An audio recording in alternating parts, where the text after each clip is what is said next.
오늘은 맥주 감사 주일입니다. 맥주절은 구약의 3대 절기 중에 하나로서 이스라엘 백성들이 광야 생활할 때 농사 못 짓잖아요. 황폐한 땅에서. 근데 모세를 통해 하나님 미리 말씀하시기를 너희들이 장차 가나안 땅에 들어간다. 여러분, 우리의 믿음보다 하나님 믿음이 더 커요. 무슨 말인지 아시죠? 이스라엘을 향한 하나님의 비전은 또렷했어요. 너희들은 지금 어리석어 보이고 맨날 배역하고 그렇지만은 반드시 가나안 땅에 들어간다. 왜냐? 내가 정했기 때문에.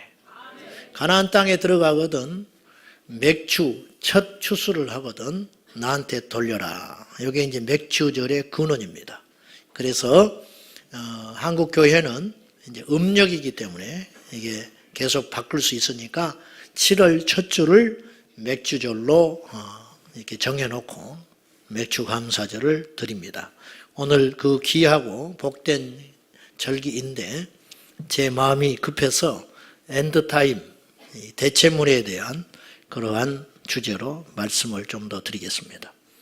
마지막 때에 멸망에 가증한 것이 거룩한 것에 선 것을 보거든 그때는 마지막인 줄 알아라. 예수님이 그러신 거예요. 어느 때가 되면 멸망에 가증한 것이 서게 된다는 말도 맞지만 서지 않아야 할 자리에 하나님의 자리를 점하는 가짜들이 나타나기 시작하면 그때는 끝인 줄 알아라. 그때는 뒤도 돌아보지 말고 계산도 하지 말고 궁금증도 가질 것 없이 도망하거라. 주님이 그렇게 하셨어요. 근데 이 말씀은 다니엘서 9장 27절에 있는 말씀이에요.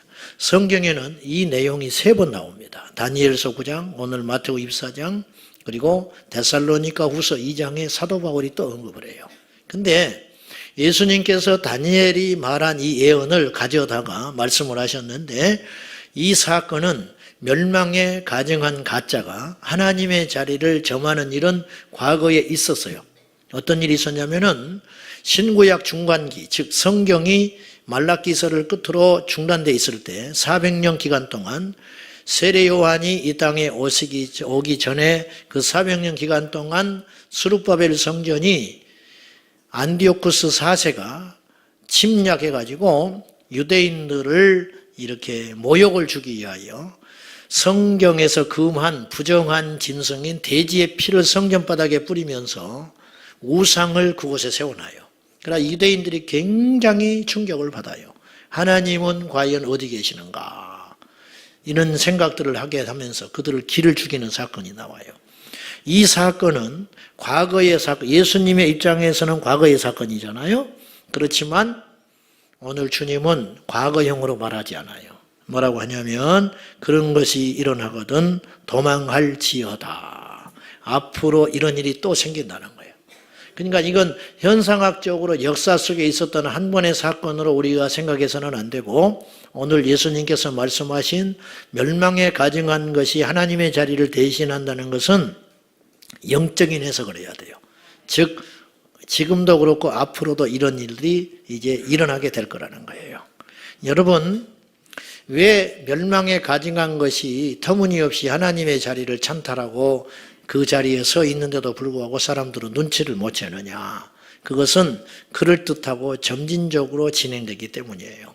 오늘 저와 여러분이 함께 고민해야 할 말씀의 핵심은 뭐냐면 지금 멸망에 가증한 것들이 가짜들이 진짜 진리의 자리를 조금씩 침범하고 들어와 있는데도 불구하고 우리가 미처 깨닫지 못할 수 있다는 거예요. 여러분, 2000년 전 초대교회 성도들이 우리 교회를 방문을 했어요. 예를 들면 그러면 그들이 우리 교회에 생활을 하고 예배 드리는데 전혀 이질감이 없어야 우리 교회가 진짜 교회인 거예요. 근데 그들이 와서 우리 교회에 한 달, 2달 다녀보더니 이건 예배가 아니라는 거예요. 예수 이렇게 믿는 게 아니라는 거예요. 그러면 그들이 마치 우리가 틀린 거예요. 제가 나름대로 성경을 가지고 설교를 하지만은 그들이 초대교회 성도들이 와서 예배를 드리고 말씀을 듣더니 저보고 하는 말이 목사님, 우리는 이렇게 메시지 듣지 않았습니다. 그러면 나는 가짜인 거예요. 이해되세요?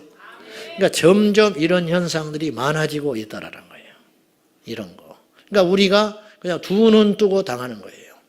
어느 날 하다 보니까 입으로는 하나님을 부르고 있지만 하나님이 아닌 다른 것을 우리가 믿고 있을 가능성이 크다는 거지요. 이것의 희생자가 되어서는 안 됩니다. 여러분, 세상에는 대신할 수 있는 것이 있고 저 도무지 대신할 수 없는 것들이 있습니다. 애완견이 키우다가 죽었어요. 마음 쓰리고 아프고 뭐 그렇겠지만은 또 다른 거 사다가 키우면 돼요. 그렇지만 이 세상에는 절대로 대신할 수 없는 것이 있습니다. 우리 하나님은 어떠한 다른 신이 대신할 수 없는 거예요. 성경과 맞바꿀 수 있는 진리는 있지 않아요. 우리 예배를 대신할 수 있는 모임은 존재하지 않습니다. 교회를 대신할 수 있는 기관은 있지 않다는 것이죠. 근데 사탄은 이런 시도들을 계속 한다는 거예요. 그래가지고 피해를 우리가 보고 있다는 거예요. 이건 큰 피해예요. 오스기니스라는 사람의 이야기를 제가 했어요. 전에. 이분 선교사님 아들인데 오스기니스가 쓴 저항이라는 책을 보니까 그 책에 현대 기독교는 이미 위기에 직면해 있다. 무엇 때문에 위기에 있느냐. 기독교 진리를 대신하는 것들이 속속속 등장하기 때문에 우리가 지금 위기에 처해 있다. 그런 말이에요. 그래서 대체물, 이걸 주제로 말씀을 나누겠는데요. 제가 그분의 이야기를 조금 가져다가 제 기도하면서 덧입혀서 오늘 설교합니다. 대체물이라는 말은 대신할 수 있는 물건이라는 뜻이에요. 대신할 수 있는 물건이라 그런 뜻인데, 자, 첫째로 오스기니스는 이런 말을 했어요. 지금 이 시대는 기독교 신앙의 우월성이 심각하게 약화됐다. 그런 표현을 썼어요. 기독교 신앙의 우월성. 과거에 기독교 신앙은 쉽게 말하면 세상을 주도하는 진리였어요. 그러나 지금은 그렇게 생각하지 않아요. 그러면 그 진리가 훼손됐느냐, 퇴색됐느냐, 그렇게도 볼 수 있지만 그 책임이 우리에게도 있지만 사탄의 공격 때문에 이렇게 됐어요. 과거의 기독교는 새로움과 설레임의 종교였습니다. 우리 어릴 적에 다 경험해 보셨겠지만은 교회를 안 다닌 분들도 성탄절, 여름성령학교 가서 새 노래를 부르고 영화도 보고 그렇게 했어요. 세상에는 그런 문화들이 없었어요. 그냥 교회가 선도를 했다고요. 저희 모친이 그 당시 교회 안 다니실 때인데 저를 교회 가라 했어요. 그러면서 붙인 말이 있었어요. 교회 가서 나쁠 것 없다. 요즘에 세상 사람들이 그렇게 이야기합니까? 교회를 가려고 해도 막아요. 야, 고리타분하게 교회를 왜 가냐는 거예요. 여러분, 이런 현상들이 왜 일어나게 됐냐면 교회의 잘못도 실제 있지만 사탄의 끊임없는 공격에 의해서 기독교 진리가 외부에 왜곡되게 전해지고 있는 거예요. 여러분, 실제로 기독교 진리는 진부한 것이고 더 이상 이 세상 인류에게 필요치 않는 옛날의 유태 사람들의 이야기입니까? 절대 그렇지 않다고 저는 확언합니다. 그 이유가 뭐냐면 우리가 증거예요.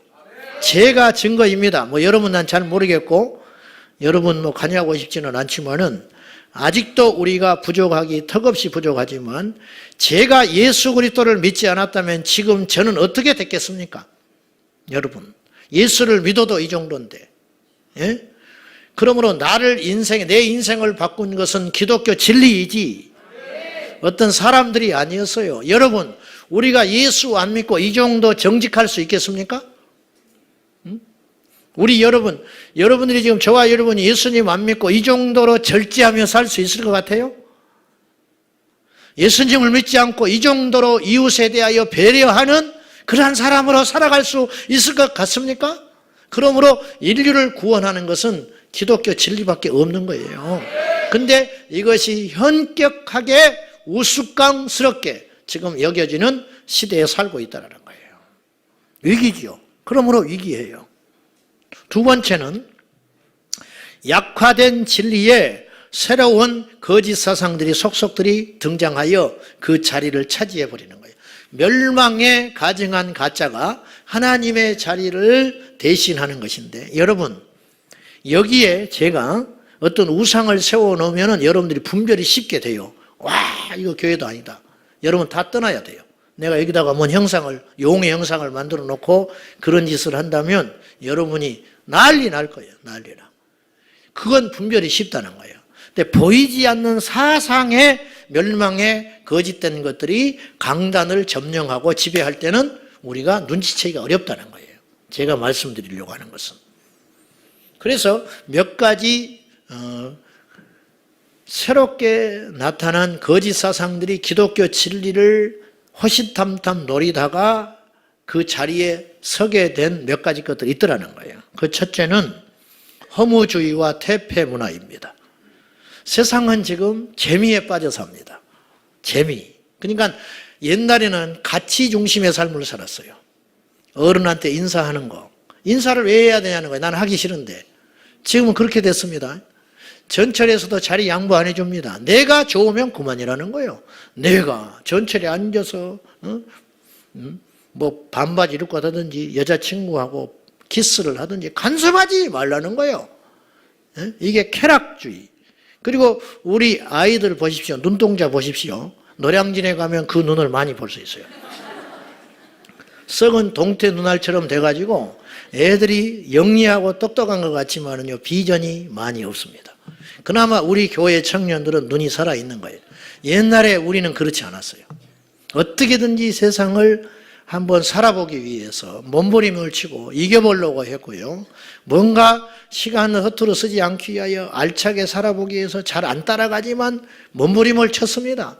요즘 우리 애들 책상 앞에 시간표 딱 정해놓고 뭐 이렇게 해는 애들 봤습니까? 거의 없습니다. 목표의식의 상실, 허무주의, 그리고 쾌락주의가 완전히 이 세상을 지배하고 있는 것입니다. 음란, 약물 중독, 사람다움의 파괴, 정신 파괴, 미디어 중독자들이 나타나고 있어요. 이 중독도 점점 강도가 세져요. 옛날에 중독이 얼마나 무섭냐면은 우리 중학교 다닐 때 제 친구가 공부를 잘하는 친구가 하나 있었어요. 이 친구가요, 중3 때 무협지에 빠졌어요. 무협지 뭔지 모르죠? 좀 나이 든 사람들은 알아. 막 장풍을 날리고 막 그런 거 있어요. 이 무협지에 빠져가지고 수업 시간이고 쉬는 시간이고 무협지를 정신없이 읽기 시작하더라고요. 가지고 정신이 나갔어요. 그러더니 고등학교 입시에 떨어져 버렸어요. 그래가지고 이 친구는 그때부터 인생이 꼬여버리기 시작했어요. 옛날에 텔레비전요, 6시 돼야 나왔어요. 그리고 12시 되면 애국가와 함께 빠이빠이. 더 이상 보고 싶어도 못 봐. 그리고 채널도 몇 개 없었어요. 그러니까 텔레비전에 앞에 가서 앉아있을 시간이 별로 없는 거예요. 근데 언제부터인가 이제는 24시간 텔레비전이 가동되기 시작했고 채널이 수십 개가 늘어나기 시작했어요. 그래서 하루 종일 텔레비전에 중독되는 사람들이 나타나기 시작했습니다. 여기도 어제 2시, 3시까지 텔레비전 보고 있다가 온 사람들이 한 2명 앉아 있습니다. 근데 요즘 애들은 텔레비전 안 봅니다. 텔레비전도 이제는 시시해서 안 봐요. 그럼 뭘 보느냐? 이제는 PC방에 들어가기 시작했어요. PC방에 가서 이 컴퓨터 게임에 중독된 사람들이 나타나기 시작해가지고 한 달씩 집에를 가지 않고 컵라면 먹어가면서 게임하다가 심장마비로 퍽 죽어버리는 거예요. 이제는 개인 PC도 시시해졌어요. 앞으로 PC방 하지 마세요. 망합니다. 이제 PC방 안 갑니다. 손 안에 PC가 있는데 뭐하러 PC방을 갑니까? 핸드폰 중독자들. 근데 이것도 이제 보는 것에서 제가 볼 때는 앞으로 VR이 나타나요. 지금 5G 시대가 열렸다고 그랬지요. 그래 빨라서 뭐 할 건데. 이게 말이죠. 다니엘이 예언한 예언에 있는 거예요. 말세가 되면 2가지 현상이 일어난다고 그랬어요. 지식이 더해지리라. 온갖 지식들이 소셜미디어를 통해서 막 쏟아져요. 안목이가 뭐 이혼했단다, 뭐 어쩐다, 저쩐다, 뭐 별 소리들. 근데 그 중에 99.9%는 쓸데없는 이야기들입니다. 몰라도 되는 것들이에요. 그런 것에 의하여 시간 다 뺏어버리고 예배 못 드리죠. 그 다음에 수면 시간 부족하지요. 그리고는 성경 읽을 시간 없지요. 기도 시간 없지요. 그리고 내 인생을 앞으로 어떻게 할 것인가. 책을 읽어야 이런 생각이 드는 것인데 문자를 읽으니까 내 생각이 점점 정체되어 있다는 거죠. 그래서 성인 아이들이 굉장히 많아요. 이제 VR 중독 현상이나 앞으로 보세요. 이제 이거 집에 처박혀가지고 이거 쓰고 24시간 여기에 빠져가지고 보는 것보다 더 자극적인 것은요, 내가 직접 가서 하는 것이거든요. 이게 가상현실 속에 들어가가지고 내가 살인을 하고 가상현실 속에 가서 내가 사람을 사귀는 이런 중독, 여기 한번 빠져들면요, 정신없을 거예요. 텔레비전 중독 비교할 수 없는, 컴퓨터 중독과 비교할 수 없는 이제 중독 현상들이 나타나게 될 것이다. 문제는 그것이 하나님의 자리를 대신하게 돼간다는 거예요. 어차피 시간과 우리 인생은 정해져 있는 거 아닙니까? 근데 그 시간들을 하나님께 투자하지 못하고 거룩한 것에 투자하지 못하고 복음 전하는 것에 투자하지 못하도록 사탄이 전략을 쓰고 있다는 거예요. 뭐 당연한 일이 되겠습니다. 또 하나는요, 진화론적 자본주의가 성경의 진리를 대신하고 있습니다. 제가 조금 딱딱한 오늘 이야기인데 들어놓으셔야 돼요. 아셨지요? 조금 딱딱해도 들어놓으셔야 돼요. 그래야 나중에 여러분들이 분별을 할 수 있어요. 뭐 내가 대단하다는 건 아니고요, 제가. 여러분, 지금 이 시대는요, 과학과 데이터를 진리보다 숭배하는 세상이 됐습니다. 여러분, 어떤 학자가 실험 결과 이러이러한 일이 있었다고 데이터를 딱 발표하면 성경보다 더 믿습니다. 이해되세요? 무슨 말인지? 여러분, 지금 이 세상은 창조론을 믿지 않고 진화론을 믿습니다. 진화론. 그 진화론을 믿는 근거가 뭐냐? 화석이 몇 가지가 있다는 거예요. 화석 몇 가지 걸로 진화론이 맞다고 주장을 하고 있어요. 데이터에 의해서 속고 그런 대표적인 경우가 있었는데 그게 뭐냐면 황우석 박사 사태입니다. 황우석 박사가 2005년에 논문을 2개 발표하면서 우리나라는 물론이고 전 세계를 흥분시켰어요. 배아 줄기세포 이거 성공했다. 그래가지고는 우리나라 미래 먹거리를 먹여 살릴 수백조 원의 가치가 있어서 국보로 우리 황우석 박사를 보호해야 된다. 외국에 도망가면 안 된다. 이 연구 자료 뺏기면 안 된다. 극도의 보완을 하면서 온 나라가 들떠가지고 난리 난 적이 있었어요. 근데 알고 봤더니 그 내부자 연구원이 양심 고발을, 양심 선언을 했어. 애초에 줄기세포는 없었다. 그럼 뭐냐 이거예요. 논문이 발표한 건 뭐냐? 그걸 조작했다. 우리는 그 사실을 믿은 게 아니고 논문을 믿어버린 거예요. 논문. 가지고 급기야 난리가 났어요. 그래가지고 2006년에 서울대학교에서 황우석 박사를 파면해버리고 말았습니다. 이것이 바로 대표적인 데이터의 속는 현상이라는 거예요. 이것이 이 세상을 다 지배하고 있어요. UFO가 있다고 난리야.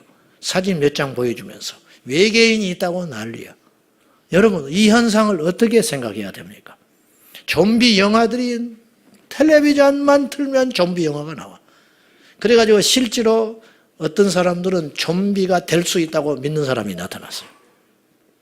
가지고 미국에 있는 갑부들이 호주에다가 땅을 사가지고 지하 벙커를 만들어 놓고 앞으로 좀비가 출현하면 그곳에 도망하겠다고 자기 개인 비행기를 준비해 놓고 호주에다가 집을 건설해 놓은 사람들이 있었어요. 믿음이 대단하지요. 우리가 하나님을 믿는 믿음이 그 정도만 된다면 세상을 뒤엎을 수 있을 거예요. 가짜 정보, 가짜 데이터를 성경의 진리보다 더 우선시하는 시대에 우리가 살고 있다는 것이에요. 자본주의는 또 얼마나 강한 힘이 있는지 몰라요. 자본주의는요, 봉건사회를 무너뜨렸어요. 왕조사회를 무너뜨렸어요. 그래서 그 다음에 이 자본주의의 세력은 얼마나 큰지 사회주의도 무너뜨렸습니다. 소비에트 연망이 러시아로 됐잖아요. 뭐 돈 앞에서는 누구도 이겨낼 수가 없는 거예요. 우리도 마찬가지예요. 지금 돈의 우상시대, 자본주의 우상시대, 이 시대에 우리가 살고 있는 거예요. 이 땅에 나타난 모든 대통령 대선 주자들은 첫 번째로 공약이 경제입니다. 나 경제 대통령 되겠다. 그렇잖아요? 우리나라도 마찬가지. 미국의 42대 대통령이었던 클린턴이 대통령 대선에 나올 때 이 사람은 무명의 정치인이었어요. 주지사가 다 경력이 딱 끝이야. 그 당시 현직 대통령의 프리미엄을 갖고 있었던 사람이 조지 부시 대통령이었어요. 이 사람은요, 이라크 전쟁을 하면서 미국 사람들한테 자긍심을 딱 심어주고 있었고 현직 대통령이었어요. 그러니까는 선거를 하면 부시가 이긴다고 모든 판세에 나왔어요. 그때 빈 클린턴이 이걸 판세를 한 번에 바뀐 카피가 등장했어요. 그게 뭔지 아세요? 바보야, 문제는 경제야 그랬어요. 그걸 미국에다가 다 이야기하고 다녔어요. 가는 곳마다. 자, 이라크 전쟁 이기면 뭐 할 건데, 그런다고 너네들이 주머니가 두둑해졌냐는 거예요. 바보들아, 문제는 경제야, 미국 경제. 아, 그러네. 그래, 클린턴은 다 찍은 거예요. 돈이 이처럼 강력해요. 이 자본주의의 힘 무시할 수 없습니다. 이것들이 하나님을 대신하는 시대에 우리가 살고 있습니다. 명분, 전쟁에서 승리하는 거, 자존심 다 필요 없어. 돈이 중요해. 이렇게 이야기하고 있는 거예요, 지금. 여기에 우리가 미혹돼 버리면 끝장나는 거예요. 끝장나는 거예요. 또 하나는 개인주의를 들 수 있어요. 개인. 오늘날 개인의 인권이 오늘날처럼 존중받는 사회가 또 있습니까? 개인의 인권이? 반대로 지금 우리 진리가 억압받기 직전에 있어요. 지금 중앙정부는 물론이거니와 지방자치단체에서 주도하는 인권기본법의 그 속에 있는 핵심을 여러분들이 보셔야 돼요. 그 인권기본법의 기본 골자는 이것이에요. 동성애자들의 개인의 자유를 양심과 종교 및 사상과 표현의 자유보다 우선시하겠다는 것이 인권기본법의 기본 골자입니다. 우리가 뭐 나만 안 하면 되지, 내 자식만 동성애 안 하면 되지, 미친 사람들 뭘 그런 걸 신경을 써.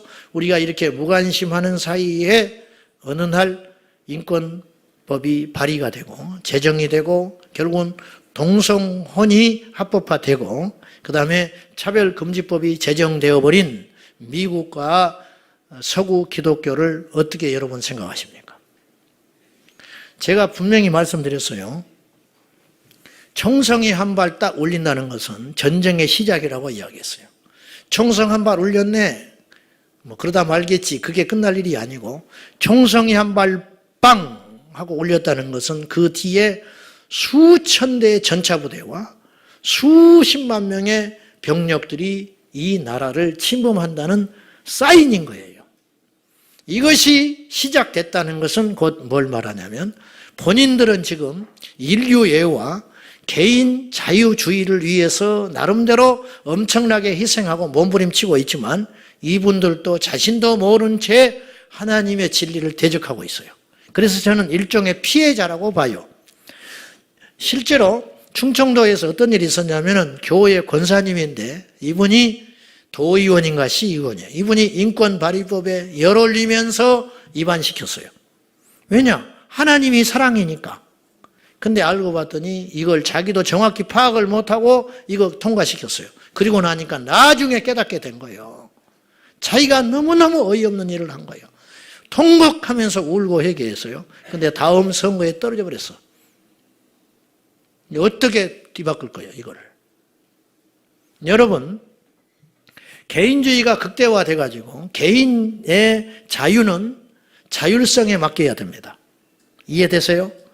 진정한 모든 자유는 차별이 없어야 돼요. 복음이 차별이 없듯이 차별이 없어야 돼요. 근데 사실은 소수를 위해서 다수를 희생시키겠다고 하는 것이 인권법의 핵심이에요.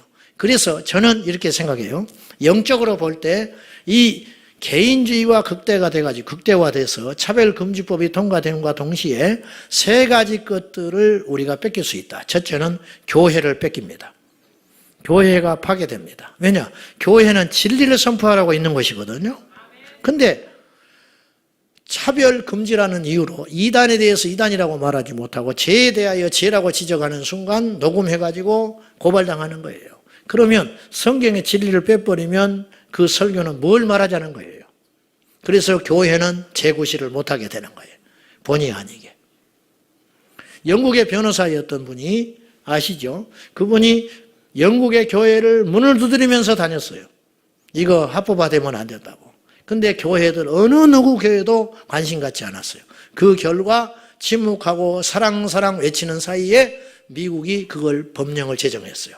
그 결과 영국의 모든 교회는 쑥대밭 돼버렸어요. 그걸 보면서도 우리가 그대로 있으면 되겠어요? 두 번째는 성경이 파괴돼 버립니다. 왜냐? 성경에는 동성애를 죄라고 분명히 명시했습니다. 그러니까 우리는 성경에 따라서 이야기를 해야 할 거 아니에요. 미국에서 알지요? 성경이 불법한 책이라고 동성애자들이 고발한 거 알지요? 뭘 고발했느냐? 성경 출판 금지해달라는 거예요. 만약 이것이 법으로 묶여지면 성경은 금서가 되는 것입니다. 금서. 옛날에 한국에서 주체사상 주사파들이 사용했던 그 교과서들이 불온서적이 되듯이 성경이 불온서적이 되는 거예요. 이거 갖고 다니지를 못해요. 읽지를 못해요. 그럼 어디로 가자는 거예요? 물론 이건 단번에 일어날 일은 아니겠지만 이 시도 자체가 끔찍하게 무서운 일 아닙니까? 그리고 시도가 시작됐다는 건 곧 된다는 걸 의미합니다. 세 번째는 무엇이 파괴될 가능성이 많냐면 개인주의가 극대화됨으로써 뭐가 파괴되냐면은 우리의 다음 세대가 다 파괴돼 버립니다. 동성애 키어 축제 가시면요 10대 아이들이 얼마나 많은지 아십니까? 호기심에 그냥 좋은 건 줄 알고 그냥 자유분방하게 내 인생은 내 것이라고 그렇게 하면서 거기에 셀 수 없는 젊은이들이 반대하는 사람들은 전부 노인네들만 앉아 있어요. 찬성하는 사람들은 젊은 사람들이 있어요. 이건 뭘 말하냐면 시간이 흐르면 흐를수록 결국은 지게 돼 있다는 걸 의미하는 거예요. 이것이 사탄이 노리고 있는 노림수입니다.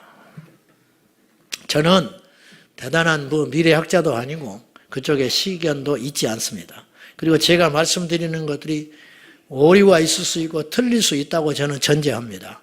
제발 틀리기를 바랍니다. 제발 틀리기를 바라요. 그냥 너무 과장된 이야기였기를 바라요. 그렇지만 그렇지 않다면 어떻게 하겠습니까? 그렇지 않다면. 세 번째 오스기니스는 이런 말을 했어요. 멸망에 가증한 것이 거룩한 것에 쓴다는 것을 저는 이렇게 생각하는 거예요.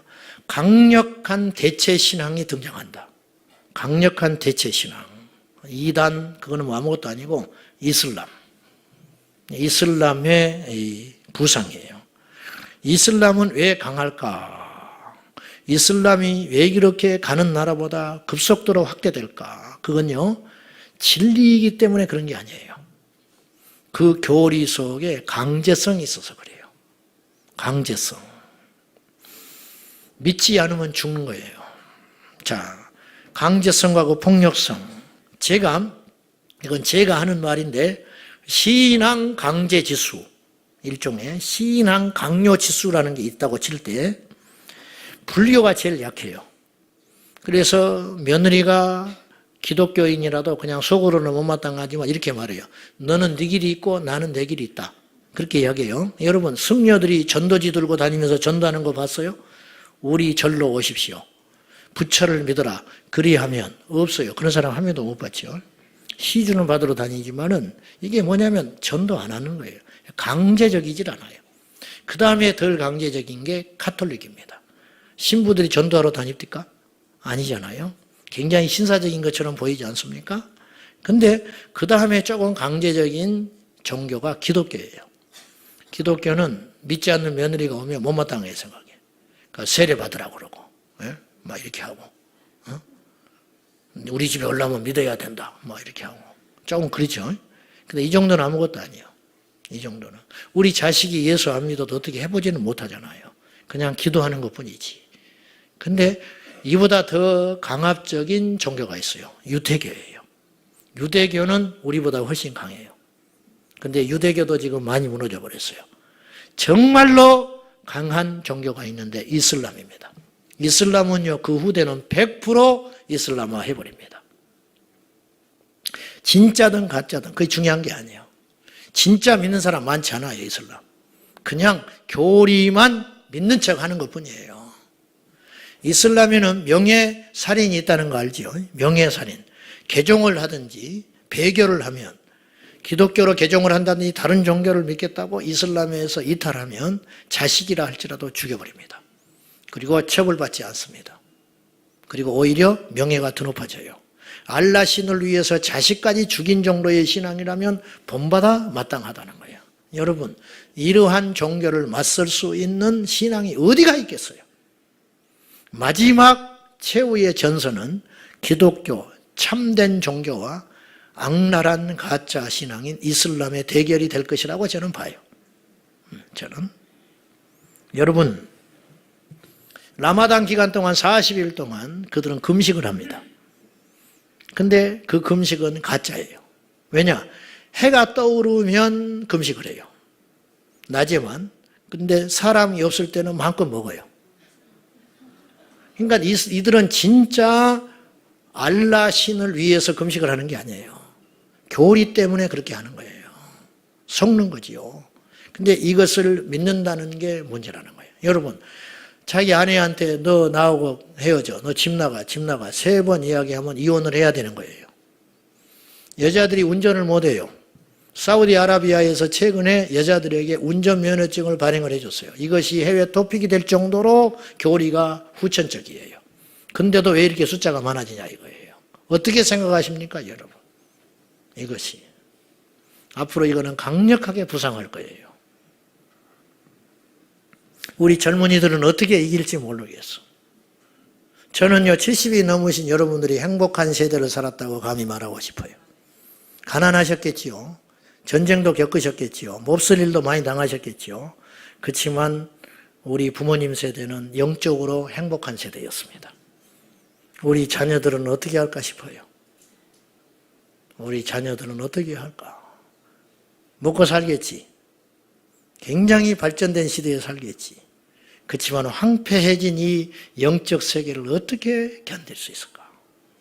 단단히 무장시켜 놓지 않으면 우리는 지고 말 겁니다. 지금은 골든타임입니다. 매사에 때가 있습니다. 전쟁에도 때가 있고 일도 해야 할 때가 있고 다 정령기라는 게 있습니다. 지금이 골든타임입니다. 지금 우리가 깨어있지 아니하면 나중에는 어떠한 희생을 치르고도 다시 회복할 수 없는 때가 올 것이라고 감히 말씀드리고 싶습니다. 죽느냐 사느냐의 문제입니다. 더 이상 교회에 세속화는 안 됩니다. 더 이상 하나님을 대체하는 어떤 것도 우리가 끌어들여서는 안 됩니다. 성경으로 돌아가야 한다는 소리를 우리가 다 아멘을 하고 믿지만은 정작 우리의 삶은 그렇지 않습니다. 지금은 분명 진리가 위협받는 위기의 시대인가 동시에 참된 신앙을 얻을 수 있는 마지막 기회인지도 모릅니다. 여러분은 우편에 서십시오. 여러분은 지혜로운 다섯 처녀가 되십시오. 지금도 전 세계에서 회심과 순교가 일어나고 있습니다. 깨어서 분별하며 목숨을 걸고 하나님을 섬기는 자들은 분명히 있습니다. 유대 랍비 조나단 삭스라는 사람은 이런 말을 했다고 해요. 유태인으로 사는 것이 쉽지 않을 때가 있었다. 히틀러가 600만 명을 학살하고 막 그럴 때가 있었잖아요. 유대인으로 사는 것이 쉽지 않을 때 우리 유태인들은 정체성을 고수할 수 있었다. 그러나 유태인으로 사는 것이 쉬워지자 사람들은 유대인이기를 포기했다. 전 지구적으로 이 시대 유대인들이 직면한 중대한 문제 중에 하나다. 저는 이 말을 우리의 이야기로 이렇게 바꾸어서 말하고 싶어요. 우리의 신앙이 핍박을 받을 때 우리는 더욱 그리스도를 향한 열정과 순수함을 가질 수 있었습니다. 그러나 그리스도인으로 사는 것이 아무런 제재나 핍박이 없어진 이 시대에 우리의 신앙은 병들고 약화되기 시작하게 됐습니다. 어떻습니까, 여러분? 천국은 가고 싶은 거 다 가고 하고 싶은 거 다 하고 말하고 싶은 대로 막 짓거리고 먹고 싶은 거 다 먹고 그리고 가는 것이 절대 아닙니다. 천국은 승리하는 자가 갑니다. 그래서 이기는 자가 천국 간다고 성경에 그랬잖아요. 이기는 자, 세상을 이기고 내 정욕을 이기고 세상의 유혹을 이기는 사람, 전부를 걸고 전쟁에서 승리한 사람, 실탄을 남겨둔 사람은 못 이겨요. 내일 싸워보겠다고 하는 사람은 못 이깁니다. 전부를 쏟아붓는 자가 승리하듯이 그것도 가까스럽게 승리하는 거예요. 천국은 전부를 걸어야 가는 것입니다. 여러분이 지금 어떤 마음을 가지고 교회를 다니시는지는 모르겠는데 여러분 깨어서 정신을 바짝 차리시기를 축복합니다. 기도하십시다.